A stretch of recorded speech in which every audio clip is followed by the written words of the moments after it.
welcome to Synergy Bonus. We're Sans Trav today. I killed him and I ate his soul. Was it tasty? No, it tasted bitter. It is Trav. Yeah. But at the same time, it reflected my palate, so it was actually an enjoyable experience. My bitterness has improved. We love you, Trav. We're sorry that you're not here. God damn it, why did my bitterness level up? Fuck off, Skyrim. Alright, so this one's been one that we've been sitting on for a couple of weeks just due to life being life. And kind of to reflect on what we experienced. But, let's go right ahead. Lead it in. Alright, as a lot of people might know, PAX Origins. Origins was... not PAX. Yes, PAX was just this past week. Was it? Or is this week? I don't know. Twitter made me go weird by PAX. Origins was last month, and Catalyst Game Labs revealed their quick start rules for Shadowrun 6th edition. Now, seeing as we had a mutual acquaintance go to Origins, we managed to actually get a quick start box. A couple weeks early. Yep, a couple weeks early, about a month before it hit the shelves, and we set up the time to sit down, review it, and go and play it. And then we wasted 3 weeks before we filmed this. Priorities. Anyways, PAX is August 30th, Oh, okay. So it's, yeah. Okay. But yeah, so we got to go and play through the quick start rules for 6th edition because, well, I've been playing Shadowrun since 3rd edition, so Spoonie and Vigo, who's not here and whose opinion doesn't matter. Vigo hasn't played 3rd edition. I was about to say, he's only played since 4th edition, which is why his opinion doesn't matter. Also, he doesn't like Shadowrun that much. Personally, I think 4th edition is a fantastic edition, especially this anniversary book, just whatever.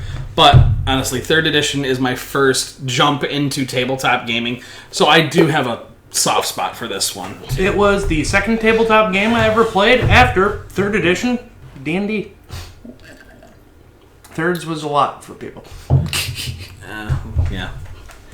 But it was a quick session. We got it done in about 3-4 hours.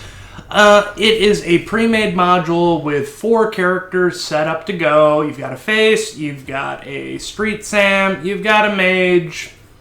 And a hacker. And a hacker. Yeah, because the hacker didn't ultimately contribute all that much to the session. And yet Trav somehow did. Yeah, because he played the hacker. Trav's one of those, he's been GMing enough and also playing Shadowrun long enough that he knows to think outside the box just enough to go and make me say, what the fuck, Catalyst? And that's the thing. Con 1. Thinking outside the box. This did not plan for that. It's a quick start, so it's a module. There's a lot of railroadiness. But we're getting into the negatives already. Let's start off upbeat and go with the positives for this. But, well, before we get to that, there's 4 characters. There's a 5th character if you download them off Catalyst's site. It's a free PDF. Yep, free PDF to go with the $10 quick start rules. It's a rigger, and without that character's insert into the module, there's no reference to rigging in it. So, you're perfectly fine if you don't get it. If you've got someone in your group that really wants to look at a rigger, or... You have an option. Yes. Like you really do. Before we get into the pros of this, I guess this would be a pro. The characters are pre-made characters, and the way that they are presented are in like little dossiers. Yep, and that's on my list. The character dossiers. They come with full out. Each character. It's not just a sheet of character. It is a little 4-page little dossier. Really, it's like an extended character sheet for freaking White Wolf of their backstory, their likes, their dislikes, why they got into running, like a little blurb from a previous run, I believe. How they know all the different members of their team, who their contacts are, how their contacts know the other members of the team. This team was well thought out. Like, we looked at it, it's like, how, like, I go to this bar frequently. Hey, I go to that bar too! And we laughed because the comment, it's a whatever bar, or whatever it was. But. Like, Doug played the face you. Which I don't ever play face characters, and with good reason. Well, part of it was when we were getting ready, Ryan said that he'd play whoever because he's familiar with enough with all the roles, and he's read all the dossiers. And I just go, Doug, to amuse me, play the face. just because I'm a sadist. But not only that, during the session, I did my face stuff, and it would have worked, but I'm like, no, that's not how... Anyway. But there are these nice little character dossiers that go into depth. They've got a listing of, like, here's what the character's gun skill is, here's what their athletics is, and then, to streamline things, on the back, here's their commonly rolled dice pools. So, you don't have to go, because we've had members in our group of, what do I roll again? It's like, just look at the back, this is your firearms group. Roll that dice pool. And here's going to be another con here. That's a great thing that they have for these dossiers, but in the middle of it with all the nitty-gritty and stuff, it has the formula written out. Sometimes the math didn't add up. Sometimes it did, sometimes it didn't. We're not sure why, if it was just a typo, or we were missing information. I'm actually going to say at this point, we'll bounce from good to bad for the rest of this. Part of it is, it's quick start. They don't get into a lot of the extensive rules. So on the dossiers, you've got character backgrounds. So it's going to say, like, hey, this person's uncouth. Well, from 3rd edition, 4th edition, and 5th edition, I know what uncouth did. However, that's an old edition, and really, 5th edition was just a rules fix for 4th. I don't know how uncouth works now in 5th edition. So when you has a charisma of 5 and a fast talk of 6, why does his dice pool say 10? Is there some variable based off his backgrounds that's added in that's not explained to me? Because I'd like to know that. First of all, it helps the player roleplay.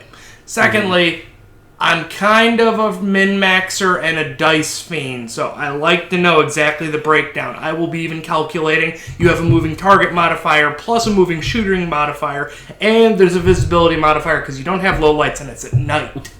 Roll 2 dice. I'll actually look into that stuff. I actually got praise when we were running this. I'm one of the few people in our group that runs gunplay properly. And I think this was like a good thing on this part is the fact that you questioned, I wouldn't say everything, but you had questions, and that was good because I don't want to go to another con here, but I'm going to start with this and then we're going to go into this. I feel like combat is a little more fast paced. It's very goes and whatnot. The problem is they weren't planning for unarmed combat. Specifically with you, who has a martial arts background and just he's a Asiatic face with a background in martial arts and a trained unarmed combat skill. On his character sheet, there was not what his unarmed combat damage was. So at one point when Spoonie said, "I'm gonna punch the guy," like, what's your unarmed damage? We had to start flipping through enemy stats and other party members' stats to calculate out what his unarmed combat would be. The guy who's trained in unarmed combat and is a martial arts aficionado. Because I'm like, yeah, I want to roundhouse kick this motherfucker. And it's like, what? And this is also one of those things where if I had more rules, once again, it's a quick start, it's very rules light. A quick attack traditionally in Shadowrun does +1 damage, +1 reach. You should have done more. I don't have the rules to go with. Again, because this is the quick start, we're well adversed in Shadowrun and everything. It's not meant for us, but we wanted to kind of see what changed. That was the biggest sell on this for us, and the fact that we got it early. It was getting our feet wet because we've played previous editions. Like when 4th edition came out, the group that I was part of at the time, we got a copy of 4th edition. And we sat down, we made a one-shot, and it was just to go and see, like, let's get used to the mechanics, see how we like it, because worst case scenario, we were fully intending in reverse engineering 4th edition back to 3rd edition. But we also had the benefit of, I would say probably like, a couple months later, to playtest a couple pre-mades and little setting things, and it worked out well. 4th edition for me is where Shadowrun is currently at. As Greg was telling me earlier, that 5th edition was basically just a band-aid to it. I've never really looked. I played 5th edition, but I've never read the book, so I really couldn't tell you. 5th edition, they fixed some of the exploits that were possible in it. And they've fixed, furthermore, some of these exploits in 6th edition. You can no longer go and create the Troll Longbow Adept that can take out an armored personnel carrier with a longbow, because now there is a physical cap on how much your bow can do for damage. They've gone and dealt with some of the min-maxy elements. I'm kind of sad. I'll get over it. But speaking of combat, one of the big things that you like, I like, and I think the whole group likes as a whole are group enemies. Yep, this is basically, they're kind of like mooks from 4th edition, kind of like mooks from Feng Shui, where if you do damage to them, yeah, they're basically done. They have a damage tracker, but after so much, they will withdraw from combat or they're dead. Specifically, they were fighting gangers. Now, this is a group of not quite prime runners, but they've got some experience under their belt. A bunch of frickin' gangbangers with heavy pistols and leather jackets, not even armor, isn't a threat. So, rather than having, 12 gangers attack you, 1 second I have to roll all of their initiatives and all of their dice. It's like, okay, they're going to break off into 3 groups of 4. Once you do enough damage... Bang, bang, bang, here we go. And it's the idea of, when I do 1 roll for attack, that's 4 people shooting at you. If one of them succeeds, somebody got shot once. Mm-hmm. It streamlines mass combat, so if you ever run into those situations, enemies might be less of a speed bump and there might be less of a slowdown in combat. But then again, it was Shadowrun, combat's always a slowdown. But in terms of prior editions of Shadowrun, this combat was a little more speedy, I feel. Part of it was because I just couldn't hit any of you guys for shit. They've reworked combat mechanics altogether. They've kept the penalty of every time you dodge, you subtract dice from your next dodge. So ultimately, I just kept volume of firing. Whoever was annoying me at the moment. Do you want to dodge? Do you want to dodge? Do you want to dodge? Yes. Finally... I can't roll anything. Good! Yes. Finally, I shot Trav. Trav was probably the most annoying. That's something in itself. But ultimately, I just kept volume of firing one person until I could finally do some damage. Also, just because that person periodically would seem like the biggest threat, and also I would alternate through who was the biggest threat at the moment. Hey, this guy just ran up and roundhouse kicked someone in the face. Let's shoot at him. Which makes sense. Hey, there's a troll that's punching people in the face and running away. That one's more of a threat. Let's deal with him. Wait, they're running away. Never mind. Oh! Invisibility. Yes! They give an item or a spell or whatever for invisibility.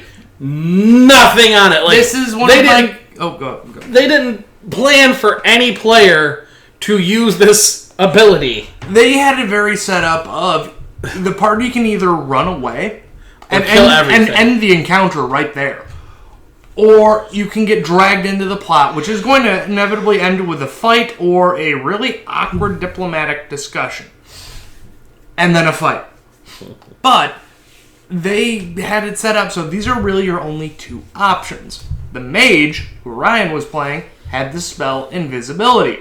Now, there was some rules for if you stealth your way through. Here is a series of challenging stealth tests you have to make. Each one, rather than a group extended test or threshold test of, like, okay, I have to go versus this group of gangbangers, this group of gangbangers. Here's just 5 checks with the thresholds. None of it calculated for what if someone's invisible.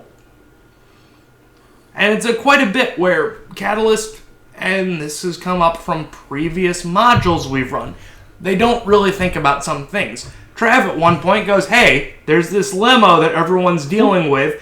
I'm going to go and hack into it and find out what information I can, like someone who's actually played Shadowrun before. There's no information. There's no information about it. There's no stats. I don't have a firewall. I don't have a system rating. I have nothing. So I have to tell Trav, literally, you can try. I have no stats to give you. And again, this goes back to the fact that this, I feel, again, is for more new coming players than Shadowrun veterans. Yep. We, again, wanted to see how the system was. but it didn't account for how we, as a group, function. Like we don't really operate like professionals, despite my ever exasperated attempts to make the group run like professionals. They are the pinkest of mohawks. Not only are we the pinkest of mohawks, though, but like we do our legwork properly. At that, like, but about half the time. But a lot of the time we do it with a lot of flash and flare and whatnot. So, and also periodically people decide to go take Nova Coke and punch a bear in the face. That's true. That's why we do this. Anyways, a little bit more of a pro here. I'm going to include these two together. Okay. They've reworked Edge, which is a big thing that you're not rolling a million dice. And also, Edge isn't so much of a dump stat if you're someone like me. Now, Edge is its own thing. You don't start with Edge in the beginning of combat or the session. Edge ebbs and flows as the combat goes on. You gain Edge, you lose Edge, and it's no longer, I'm spending Edge, here's +6 dice. It's now, okay, what's the action you want to perform? That will cost you 1 Edge. You want to do this? That'll cost you 2 Edge, and so forth. For a Hand of God, where you traditionally have to go and burn all of your Edge. Burn permanent Edge, yeah. You're going to need 5 points of Edge to get a dramatic effect. But this also kind of goes into a con category, because it means the GM's got to be keeping track of every little thing to award Edge. It's whenever, like, armor no longer soaks damage for you. But at the same time, it doesn't make you harder to hit. Armor now has to do with if you get Edge or not. So if I take a light pistol with an attack value of 2, and Spoonie is wearing an armored jacket with I don't even know the stat off the top of my head. Everyone was wearing vests. Yeah. It has a value of 5. Well, you have 3 points more armor than the attack value of your attacker. You gain a point of Edge. Every time I shoot, I have to calculate this. Every time they shoot, I had to calculate this. And that's where the slowdown came in. I mean, I like the fact that Edge isn't nearly easily abused anymore. I do not like the Edge gaining mechanic. That being said, the lethality in this system has increased. Because you get shot, you're soaking it with body. Yeah. At the same time, they decreased the damage values of weapons. So like a heavy pistol does like 3 or 4 now. The Ruger Super Warhawk did 5. And there was a misprint in it, but that's Catalyst. There's always misprints. That's just, again, I'm sorry, guys. It's just one of those days where I've had a long day of work. Sorry, I'm yawning here. It's not that this is a boring thing. This is actually quite interesting, and I'm sorry if it sounds like we're being really technical here, but that's kind of why we're doing this. Is because well, Shadowrun is a very technical system. There's a lot of rules. Once you get down to it, you can stream through the rules and you can toss them out as you don't care. Like, very often, whenever I'm running and someone's hacking, I just double what the system value is for my dice pool. That goes into the next, next pro, I would say. Matrix. They've simplified Matrix quite a bit, and then they didn't give me half of the dice values that I needed to know things. So here's the device rating. Okay, what's the firewall? Well, they didn't list the firewall. But here's this vehicle where they did list the firewall. Like, I need to know this across the board for someone hacking in. Right. It's like they didn't plan on the hacker hacking. For the most part, from actually reading it, very much so, the use for the hacker was bricking people's guns and getting through maglocks. Which Trav did a couple times. No. He bricked someone's guns, I thought. Nope. Oh, no, he hacked into one person's gun and made it eject the magazine. Oh. Okay. I don't know. Trav was very useful. Yeah, he was. When I wasn't trying to kill him. What else? Let's see. They revised actions, so you no longer have to worry about a simple versus a complex action and free bonus actions and whatnot. It's mainly you can move and you have an action. Some actions, they're full or they're not. Initiative passes. That's not a thing anymore. Initiative passes for the quick start rules. It's no longer a matter of like, did you hit a threshold of 10? How much does this go for you getting multiple initiative passes? Everyone just got one initiative pass.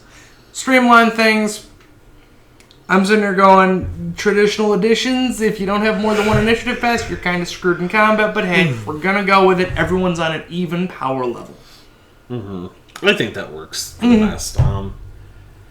I guess for a setting that can get so chaotic, one of my cons, I guess, would be that it doesn't plan for chaos.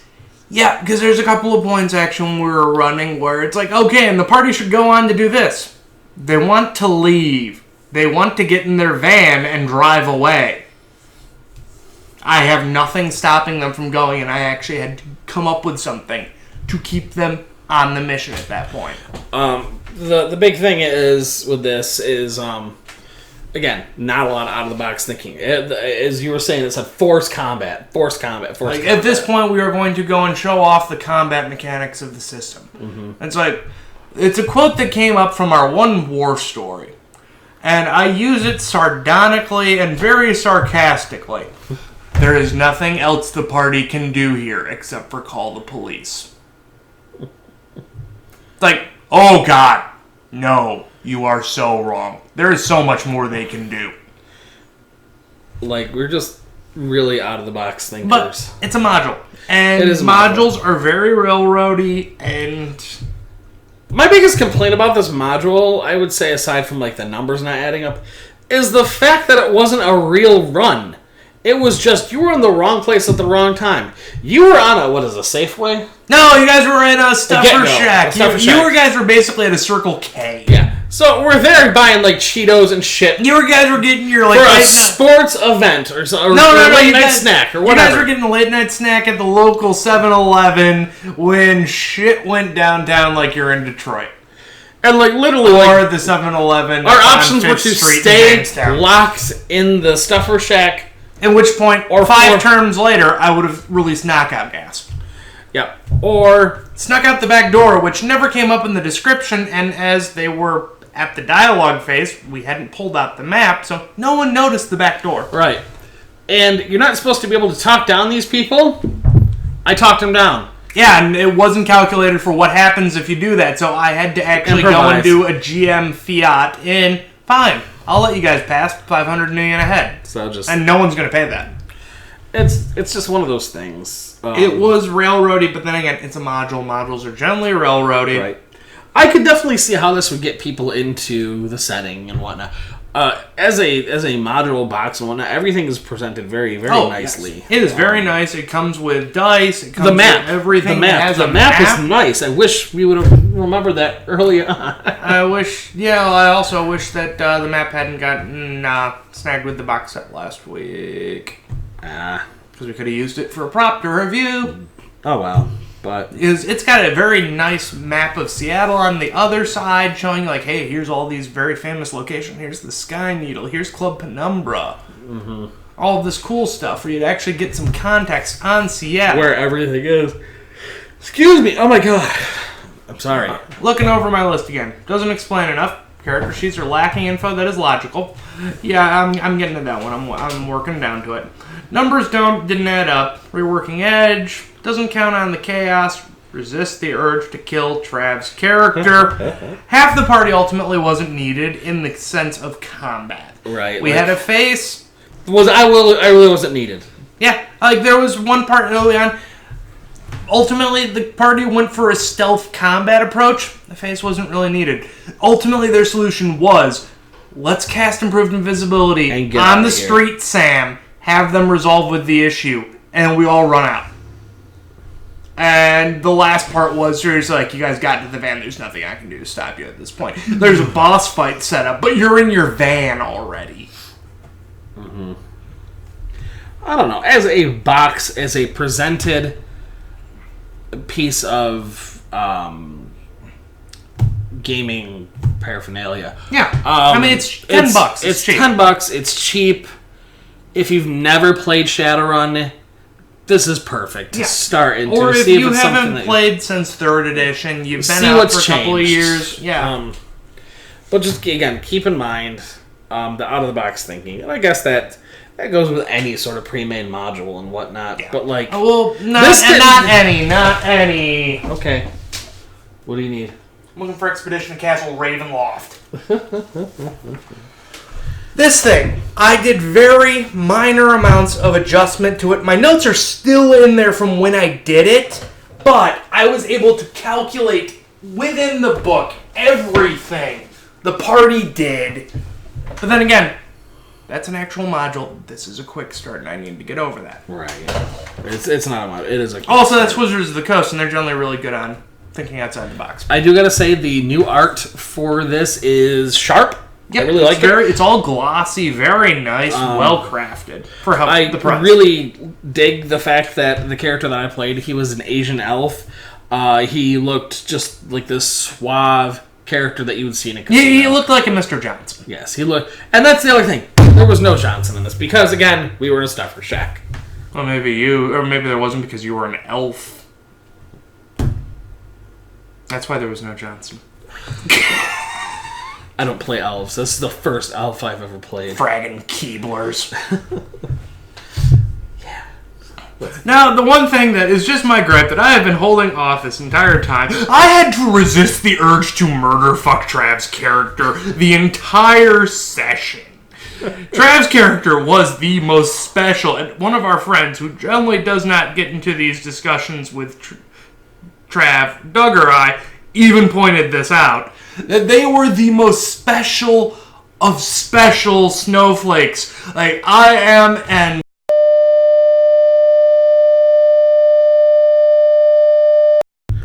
You live in fucking Seattle in 2080. Who cares? And this is my accent. Yes, here is my accent. You're a Decker. Go hack the camera. You're a Decker and a stuffer shack getting snacks. Getting shot at by the Spikes, the Ancients, and two gangs I can't even remember. Yeah, I don't know. But yeah, Trav's character... Dear God, this person wouldn't survive 10 minutes! Yeah. Okay, we can cut that entire section there. Maybe. We'll see. Probably. I don't know. Anyways, it's good for what it is. It's $10. It's quick start. As long as you're not really veteran or really into the mechanics of the system, or you have a group that is not in those centers or capable of, what are you going to do? Well, I'm going to go and mix shaving cream with liquid dynamite, or not liquid dynamite, liquid frickin' explosives, and go and blow someone up using shaving cream. It's like, great. I have no idea how I'm going to calculate this. With this rule set, you wouldn't have any idea. But then again, they also didn't include the rules for explosives, which is probably a blessing. I think some of us actually had explosives on our character sheet. Maybe. I don't know. But, whatever. So... They didn't explain the rules for explosives to me. I know. So, Shadowrun, the 6th world... Quick start. Beginner box. It was fun. It was interesting. It was different. I'm kind of grumbly. I'm always grumbly. Shadowrun's like your baby. Like, it really is. Shadowrun I love just because it's the opportunity for me to engage in gun porn, not behind the computer or at a range. But I would say, if you're on the fence for Shadowrun, especially the 6th edition here, give it a shot. It's $10 with a free PDF for a extra character. Or if you just want to jump headfirst into it, I believe August 15th is the release date for the actual full 6th edition. The 6th world, I think is what they're calling it. Yeah, the 6th world of the 6th world. But, either way, give it a shot. I mean, it's Shadowrun. What's not to like? I mean, yeah, shit's gonna change, but, at the end of the day, it's still Shadowrun. At the end of the day, I still get to kill Lone Star, or live vicariously by watching the party kill Lone Star. Hi, Sid. Oh, that's right, they're Knight Errant now. Oh, I know how Sid feels about Knight Errant. Anyway. With that, good night, good gaming. I need more alcohol. Me too.